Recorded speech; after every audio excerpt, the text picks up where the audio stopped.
ये बलूचिस्तान गवर्नमेंट का जो है रिलीफ जिसमें राशन लेके आ रहे हैं, ये देखो ये फेंक रहे हैं, राशन फेंक रहे, वो सारे नीचे फट जाते हैं।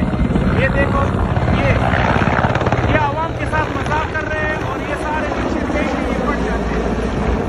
ये देख रहे हो, ये देखो ये आवाम के साथ मजाक कर रहे हैं। आप देखो ये फट गए, देखो ये तो रिलीफ नहीं है, ये तो आवाम को ऐसे बेवकूफ बनाने की चक्कर कर रहे हैं।